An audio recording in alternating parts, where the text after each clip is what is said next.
Hello friends, ശലഭ Santhosh എന്ന YouTube ചാനലിലേക്ക് എല്ലാവർക്കും സ്വാഗതം. കിടിലൻ ടേസ്റ്റിൽ ഒരു മത്തി മുളകിട്ടത് നമുക്ക് എങ്ങനെ തയ്യാറാക്കാമെന്ന് നോക്കാം. ഇതിനായി 1/2 കിലോ മത്തിയാണ് ഞാനിവിടെ എടുത്തിരിക്കുന്നത്. ഈ മീനൊന്ന് കണ്ടിച്ച് കഴുകി നല്ലതുപോലെ വൃത്തിയാക്കി എടുക്കണം. മീനിതാ ഞാൻ കണ്ടിച്ച് കഴുകി വൃത്തിയാക്കി എടുത്തിട്ടുണ്ട്. ഈ മീനൊന്ന് നല്ലതുപോലെ വരഞ്ഞുകൂടി എടുക്കണം.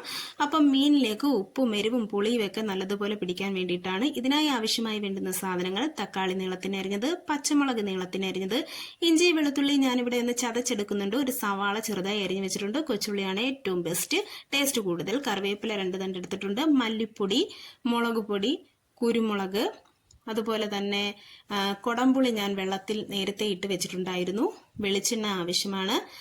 മഞ്ഞൾപ്പൊടിയും ഉലുവാപ്പൊടിയും ആവശ്യമാണ്.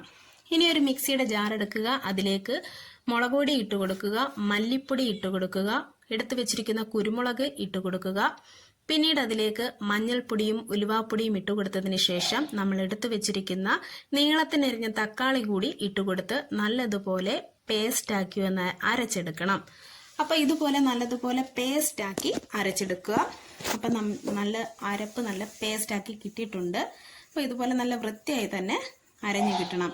ഇനി നമുക്ക് അടുപ്പ് കത്തിച്ച് ഒരു ചട്ടി ചൂടാകാൻ വേണ്ടി വെക്കാം. അപ്പം ചട്ടി നല്ല വൃത്തിയായി ചൂടായി വന്നിട്ടുണ്ട്. അതിലേക്ക് നമുക്ക് കുറച്ച് വെളിച്ചെണ്ണ ഒഴിച്ചു കൊടുത്ത് ചൂടായ ശേഷം അതിലേക്ക് ഉള്ളി അരിഞ്ഞത് ഇട്ട് കൊടുക്കുക. അതിലേക്ക് പച്ചമുളക് ഇട്ട് കൊടുത്തു. നല്ലതുപോലെ ഒന്ന് ഇളക്കി കൊടുക്കുക. പിന്നീട് ചതച്ച് വെച്ചിരിക്കുന്ന ഇഞ്ചി വെളുത്തുള്ളി കൂടി ഇട്ട് കൊടുക്കുക. അത് നന്നായി ഒന്ന് മൂത്ത് വരട്ടെ. അപ്പം നല്ലതുപോലെ ഒന്ന് ഇളക്കി കൊടുക്കുക. അപ്പം അത് നല്ല വൃത്തിയായി ഒന്ന് മൂത്ത് കിട്ടും.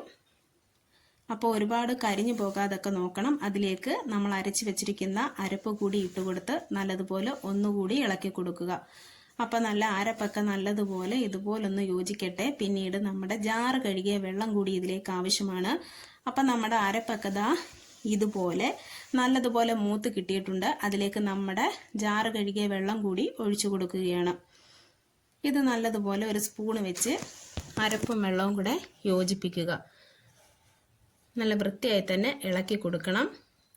അതിലേക്ക് നമ്മൾ നേരത്തെ ഇട്ട് വെച്ചിരുന്ന പുളിയും വെള്ളവും കൂടി ഒഴിച്ചു കൊടുക്കുക. അത് ഒന്നുകൂടി യോജിപ്പിച്ച് കൊടുക്കുന്നുണ്ട്. കണ്ടോ, നല്ല കുറുകിയ ചാറാണ്. ഇപ്പം ഇത് കാണുമ്പോൾ തന്നെ അറിയാം നമ്മുടെ ചാറ് നല്ല കുറുകിയതാണ്. അതിലേക്ക് നമ്മൾ ഉപ്പിട്ട് കൊടുത്തില്ലായിരുന്നു. ആവശ്യത്തിനുള്ള ഉപ്പ് കൂടി ഇട്ട് കൊടുത്ത് ഒന്നുകൂടി ഇളക്കി കൊടുക്കുക. എന്നിട്ടൊരു മൂടി വെച്ച് അടച്ചു വെക്കുക. അപ്പം ഗ്യാസ് ഇടയ്ക്ക് അണഞ്ഞു പോയി, അത് ഞാൻ കത്തിച്ചിട്ടുണ്ട്. അപ്പം നല്ല അരപ്പ് നല്ല വൃത്തിയായി തന്നെ തിളച്ച് വന്നിട്ടുണ്ട്. അതിലേക്ക് നമ്മൾ കഴുകി വൃത്തിയാക്കി വെച്ചിരിക്കുന്ന ഓരോ മീനും ഇട്ട് കൊടുക്കുക.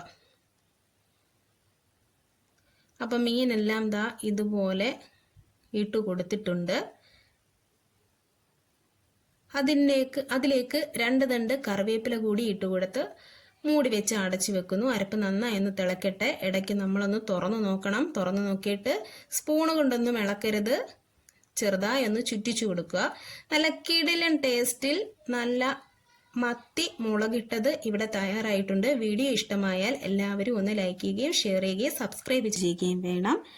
എല്ലാവർക്കും ഈ മത്തി മുളകിട്ടത് ഇഷ്ടമായെന്ന് വിശ്വസിക്കുന്നു. Thank you.